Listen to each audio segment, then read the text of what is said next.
Assalamualaikum warahmatullahi wabarakatuh. Kembali lagi bertemu dengan saya Nizar Idris. Kita akan berbicara tentang puasa. Sebelumnya saya mengucapkan selamat menjalankan ibadah puasa bagi seluruh umat Islam di dunia. Mungkin di Indonesia dulu ya, karena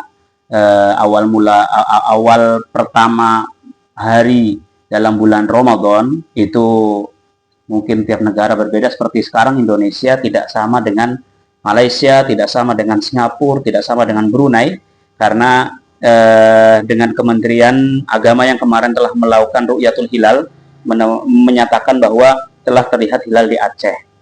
Nah, itu menjadi dasar keputusan bahwa Indonesia hari ini dimulai puasa bulan Ramadan. Saya berharap mudah-mudahan seluruh jamaah virtual, seluruh masyarakat Indonesia yang muslim khususnya bisa menjalankan puasa secara maksimal, bisa menjalankan puasa secara optimal, tidak hanya menjadikan puasa sebagai alasan untuk bermalas-malasan, tidak hanya menjalankan puasa sebagai alibi untuk meninggalkan segala kewajiban yang harus kita lakukan.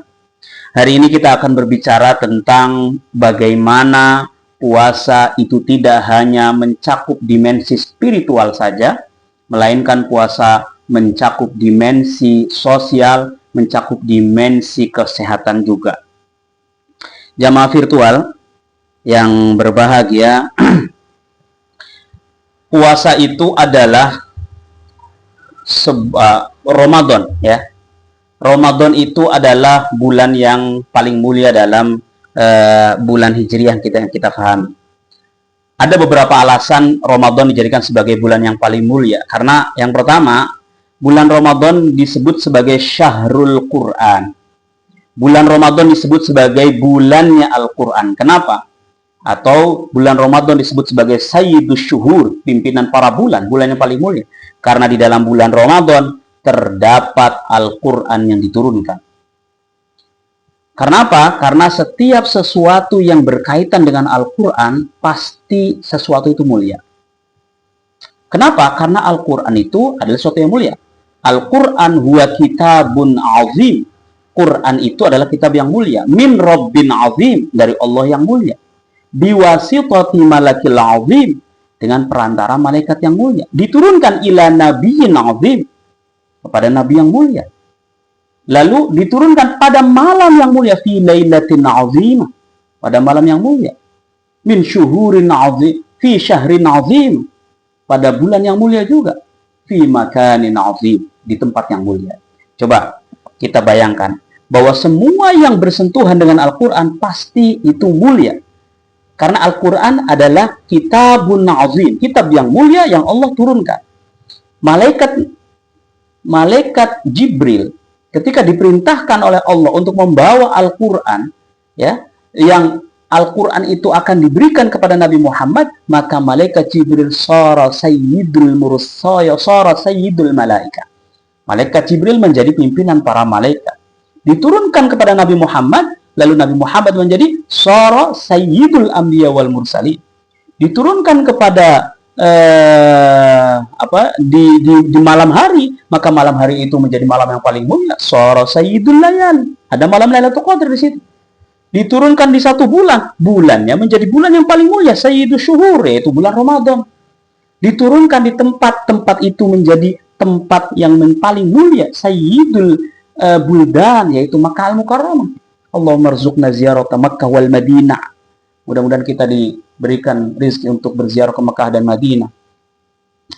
Dan semua hal yang berkaitan dengan Al-Quran itu adalah sesuatu yang pasti mulia, termasuk bulan Ramadan. Tapi saya tidak membahas dari sisi itu. Ramadan itu kita sebut juga dengan disebut juga dengan Syahrul Maghfirah. Disebut juga dengan Syahrul Rahmah. Bahkan yang paling menarik, Ramadan bisa disebut sebagai Syahrul Rahmah. Ramadan disebut sebagai Syahrul Maghfirah. Bagaimana ampunan yang Allah berikan kepada hambanya pada bulan Ramadan tidak akan sama seperti halnya ampunan-ampunan yang Allah turunkan di bulan-bulan yang lain. Yang kedua, Syahrul Rahmah, kasih sayang yang Allah berikan di bulan Ramadan tidak sama seperti halnya kasih sayang yang Allah berikan di bulan-bulan yang lain. Yang terakhir, syahrut taghyir, bagaimana harusnya hamba manusia yang menjalankan puasa bulan Ramadan menjadikan Ramadan sebagai syahrut taghyir, bulan perubahan. Bagaimana mereka mampu merubah kesalehan mereka, memperbaiki kesalehan mereka lebih baik dari bulan-bulan sebelumnya. Perbaiki kesalehan individual kita, hubungan kita dengan Allah, perbaiki pula kesalehan sosial kita, hubungan kita dengan masyarakat sosial. Ingat bahwa kita ini hidup tidak hanya berbicara tentang agama ansih, tidak hanya berbicara tentang agama semata, tidak hanya berbicara tentang hubungan horizontal, kesalehan individual saja, melainkan kita juga dituntut untuk memperbaiki bagaimana hubungan kita dengan masyarakat, kesalehan sosial kita, hubungan horizontal kita lebih baik, sama sebaik-baiknya dengan hubungan individual kita dengan Allah atau hubungan vertikal kita dengan Allah. Oleh karena itu, salah satu tolak ukur bagaimana Ramadan kita diterima, yaitu adalah ketika kita mampu memperbaiki kesalehan, baik itu individual atau sosial, lebih baik daripada tahun-tahun sebelumnya. Jamaah Jumat, loh kok jamaah Jumat? Mohon maaf karena terkadang diminta untuk khutbah Jumat, jadi barusan kemarin sholat Jumat juga. Jamaah virtual yang berbahagia, ini tidak diedit ini ya. Jamaah virtual yang berbahagia, Imam Izzuddin ibn Abdissalam menyebutkan dalam faedahnya dalam kitab Maqasidus Shaum. Imam Izzuddin ibn Abdissalam dalam kitabnya menyebutkan bahwa lis-shaumi fawaidun, bahwa puasa itu memiliki beberapa faedah. Yang pertama yaitu adalah raf'ud darajat. Yang kedua yaitu adalah takfirul khati'at. Yang ketiga yaitu kasrus syahwat. Yang keempat takfirus sadaqat. Yang kelima tawfirut ta'at. Yang keenam syukru alamil khafiyat. Yang ketujuh al-inzijar an khawatiril ma'asi wal mukhalifat. Dari 7 faedah yang disebutkan oleh Imam Izzuddin ibn Abdissalam dalam kitab Maqasidus Shaumnya, kita bisa membaginya menjadi 3. Kita membaginya menjadi 3 dimensi. Dimensi yang pertama, bahwa puasa, bahwa Ramadan, orang yang menjalankan ritual ibadah di bulan Ramadan, khususnya bulan puasa, itu adalah mereka yang secara sekaligus akan menggapai 3 dimensi ini. Yang pertama yaitu adalah dimensi ilahiyah ruhiyah. Yang kedua dimensi insaniyah akhlaqiyah. Yang ketiga dimensi jasmaniyah sihhiyah. Ini harus Anda cermati, bahwa ketika seseorang menjalankan puasa di bulan Ramadan, maka ia akan mendapatkan bagaimana kualitas spiritual mereka akan lebih baik, bagaimana kualitas sosial mereka akan lebih peka harusnya, dan yang ketiga, bagaimana kesehatan mereka akan lebih sehat dari sebelumnya. Kita bahas satu persatu ya. Yang pertama adalah dimensi ruhiyah ilahiyah atau ilahiyah ruhiyah. Dimensi spiritual, dimensi ruh. Dari 7 faedah yang disebutkan Imam Izzuddin ibn Abdissalam. Yang pertama yaitu adalah raf'ud darajat. Orang yang berpuasa itu adalah orang yang derajatnya akan Allah angkat. Derajatnya akan Allah tingkatkan grade-nya. Hal ini sesuai dengan pernyataan hadis qudsi yang disampaikan oleh Nabi Muhammad SAW, bahwa kullu amali ibni Adam lahu illa siyam fa innahu li wa ana ajzibi. Hadis qudsi itu berbicara bahwa kemuliaan orang yang berpuasa itu adalah kemuliaan yang tidak bisa dinumerikan, tidak bisa diangkakan. Karena apa? Karena kata Nabi Muhammad bahwa kullu amal ibni Adam, seluruh perbuatan manusia di muka bumi ini, itu mereka memiliki takaran-takaran pahala, takaran-takaran balasan yang Allah berikan. Kamu melakukan sholat di bulan Ramadan, pahalanya 1. Kamu melaksanakan sholat di luar bulan Ramadan, 1. Di dalam bulan Ramadan akan dilipat gandakan. Berbeda dengan puasa. Puasa itu adalah fa innahu li wa ana ajzibi. Itu adalah bagianku dan saya sendiri yang akan membalasnya. Menarik tidak? Puasa memiliki tempat khusus di sisi Allah. Nah, ini dikuatkan oleh pendapatnya Imam Ibnu Rajab Al-Hambali dalam kitabnya Nida'ur Rayyan fi Fiqhi Shaum wa Fadli Ramadan. Ia menyebutkan bahwa fatakunu al-a'malu kulluha tudha'afu bi'ashri amthaliha ila sab'i mi'ati dhi'fin illa siyam. Bahwa Imam Ibn Rajab Al-Hambali menyebutkan bahwa seluruh amal manusia itu dilipat gandakan mulai dari 10 sampai 700 lipatan illa siyam. Sab'i mi'ati dhi'fin illa siyam, kecuali puasa. Nah, kenapa puasa? Karena menurut Imam Ibn Rajab berkata bahwa fa innahu la yanhasiru tad'ifuhu fi hadzal 'adad bal yudha'afahu Allahu 'azza wa jalla ad'afan katsiratan bighairi hasri 'adadin. Bahwa puasa itu dia tidak akan bisa dilipatkan. Tidak seperti halnya ibadah-ibadah yang lainnya. Tidak ada batasan untuk melipat gandakannya. Bahkan ia menyebutkan bahwa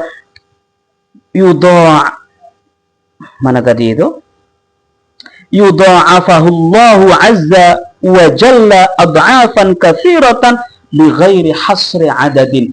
Allah akan melipat gandakan pahala puasa tanpa ada batasan yang pasti, tanpa ada bilangan yang pasti. Ini menunjukkan bahwa puasa itu merupakan ibadah ritual yang memiliki tempat khusus di sisi Allah. Kalau kita menjalankan puasa, maka kita sudah mendapatkan satu dimensi, yaitu adalah dimensi spiritual, ilahiyah, ruhiyah. Selain dari itu, faedah yang disebutkan oleh Imam Izzuddin Ibn Abdissalam yaitu adalah takfirul khoti'at. Seperti yang tadi di awal disebutkan bahwa puasa adalah, atau Ramadan itu adalah syahrul maghfirah.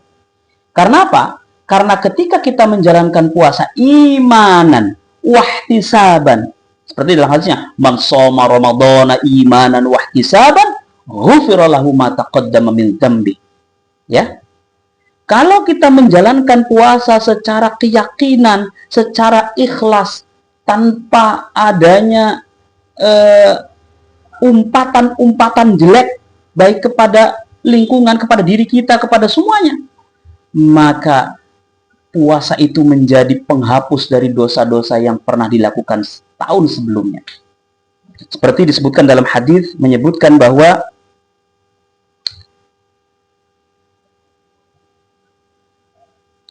Ramadan ila Ramadan mukaffiratun ma bainahunna idza ijtunibatil kaba'ir. Bahwa puasa dari satu puasa ke puasa yang lain itu adalah kafarat untuk dosa yang pernah dia lakukan, kecuali dosa besar. Kalau dosa besar puasa tidak bisa menjadi kafarat, penghapus dari dosa tersebut. Nah, ini menunjukkan bahwa ketika kita menjalankan ibadah puasa dengan maksimal, dengan penuh keimanan, maka kita diangkat derajatnya oleh Allah, kita pun dihapuskan dosanya oleh Allah Subhanahu wa ta'ala. Itu dimensi yang pertama. Dimensi yang kedua, yaitu adalah dimensi insaniyah akhlaqiyah. Harusnya orang-orang yang menjalankan puasa, mereka akan memiliki empati yang sangat kuat terhadap lingkungan sosialnya. Imam Izzuddin menyebutkan bahwa salah satu faedah dari puasa itu adalah kasrus syahwat, melebur syahwat, menghilangkan syahwat, mengurangi syahwat. Kenapa bisa seperti itu? Karena kita ketahui bahwa salah satu faktor utama, salah satu penyebab, trigger utama dari kehancuran manusia, dari ketamakan manusia, dari kesengsaraan manusia, dari segala keburukan yang pernah dilakukan oleh umat manusia, trigger utamanya adalah syahwat nafsu. Coba bayangkan, sekarang kita sedang viral, sedang ramai, bagaimana kasus korupsi dalam perusahaan BUMN Pertamina. Bagaimana umat manusia yang bernama oknum itu tuh, ya, melakukan oplosan minyak dari Pertalite menjadi premium. Mohon maaf, dari Pertamax menjadi Pertalite. Yang disinyalir, diduga kerugian sejak tahun 2018 sampai sekarang itu hampir sampai menyentuh 1 kuadriliun. 900 sekian triliun, gila itu. Betapa, aduh, saya mau ngomong jelek tapi sedang bulan Ramadan, ini saya juga harus menahan nafsu saya. Pertanyaannya, kurang apa mereka gaji? Mereka itu gajinya mereka itu gajinya 1 bulan. Salah satu direkturnya itu 1,2 miliar 1 bulan. Kurang apa 1 bulan untuk hidup apa itu? Kurang. Tapi kalau mereka memiliki nafsu, syahwat, maka apapun yang Allah berikan kepada mereka tidak akan pernah merasa cukup. Mereka akan selalu merasa kurang dengan apa yang Allah berikan. Oleh karena itu, apa yang menyebabkan mereka berbuat sedemikian liciknya, sedemikian jahatnya, yaitu karena mereka telah dikuasai oleh hawa nafsu. Mereka telah dikuasai oleh syahwat duniawi. Maka salah satu untuk menanggulangi kekacauan umat manusia itu adalah bagaimana kita mampu menundukkan syahwat kita. Kita bisa berkaca kepada kasus pertama umat manusia, yaitu bagaimana, mohon maaf ya, kasus umat manusia dan kasus makhluk Allah ketika itu. Bagaimana iblis ya memiliki obsesi untuk mencelakakan Nabi Adam dan Siti Hawa, menurunkan Nabi Adam dan Siti Hawa dari surga. Sehingga Nabi Adam memiliki nafsu, berkeinginan, nafsu itu sebuah keinginan, berkeinginan untuk memakan buah khuldi, sedangkan Allah melarang memakan itu, mendekati itu. Tapi karena nafsu, dia akhirnya diturunkan di bumi. Bagaimana ketika putra Nabi Adam ya dikuasai oleh nafsu sehingga membunuh saudaranya? Itu semuanya nafsu. Itu semuanya adalah syahwat duniawi. Nah, dengan puasa kita akan mampu meminimalisir, bahkan menghancurkan nafsu yang ada dalam diri kita. Kenapa penyebabnya? Karena ketika asupan yang masuk ke dalam tubuh kita itu dikurangi, makanan yang dimasuk ke dalam tubuh kita dikurangi, maka secara perlahan kita akan melatih untuk menundukkan nafsu itu. Dalam burdahnya Imam Busiri menyebutkan, fala tarum bil ma'asi kasra syahwatiha inna ta'ama yuqawwi syahwatan nahimi wan nafsu katifli in tuhmilhu syabba'ala hubbir radha'i wa in taftimhu yanfatimi. Bahwa inna ta'ama yuqawwi syahwah, di situ disebutkan bahwa yang menguatkan syahwat itu adalah makanan. Maka ketika syahwat itu diberikan asumsi secara perlahan, dikasih makanan terus, sama seperti halnya anak kecil yang lama-kelamaan akan tumbuh dan semakin akan membesar. Nafsu itu ketika diberikan makanan, maka dia akan semakin membesar. Oleh karena itu, kalau kita ya menemukan perempuan yang berduaan dengan laki-laki, hanya berduaan, maka dia secara tidak langsung berikan asupan makanan kepada nafsu dalam dirinya. Pertama, pegangan tangan, dikasih makanan kepada setan itu berpegang tangan. Kata setannya, masa pegangan tangan saja, peluklah, masa peluk saja, rangkul. Nah, sama ya, Pak, peluk dengan rangkul sama. Kenapa masa peluk saja, ciumlah. Setelah cium, lama-kelamaan berbuat zina dan lain sebagainya. Bagaimana cerita ini juga pernah kita dengar dari kasusnya Barseso yang secara perlahan awalnya hanya ingin melihat muka perempuan, lama-kelamaan zina dan membunuhnya. Itu nafsu. Nafsu ketika diberi makanan, maka dia akan semakin membesar. Wa nafsu katifli in tuhmilhu syabbahan. Oleh karena itu, cara utama, cara penting menundukkan nafsu, yaitu adalah kasrus syahwat, yaitu adalah dengan berpuasa. Ketika kita berpuasa, maka kita akan mampu menundukkan hawa nafsu kita, sehingga kita mampu menguasai diri kita. Dimensi sosial. Kalau kita sudah mampu menguasai nafsu kita, maka akan timbul empati yang sangat kuat dalam diri kita. Coba bayangkan, orang tamak itu penyebabnya apa? Nafsu. Dia sudah punya motor, dia sudah punya mobil, dia uangnya banyak dan sebagainya. Ketika ada tetangganya yang miskin, tetangganya yang butuh makan, apa dia empati? Tidak sama sekali. Berbeda kalau dia mampu menurunkan hawa nafsu. Saya sudah punya uang, saya sudah punya mobil, saya sudah punya motor, uang saya sudah cukup. Marilah kita berbagi kepada yang lain. Marilah kita berbagi kepada sesama umat manusia. Maka dengan berpuasa harusnya empati sosial kita, rasa untuk berbagi kepada masyarakat itu semakin kuat. Karena kita merasakan bagaimana ketika kita lapar. Mereka juga lapar karena tidak memiliki makanan. Maka kita harusnya berbagi. Dan lain sebagainya. Itu yang kedua. Selanjutnya, puasa mampu menurunkan syahwat. Ini juga dicontohkan dalam hadis Nabi yang menceritakan tentang seseorang yang berusaha untuk menikah, tapi dia tidak mampu melaksanakan pernikahan itu dengan sebab tidak memiliki biaya. Nabi ketika itu berkata, ya ma'asyarus syabab, man istata'a minkumul ba'a falyatazawwaj fa innahu aghaddu lil basar wa ahsanu lil farj wa man lam yastati' fa alaihi bisyam fa inna lahu wija.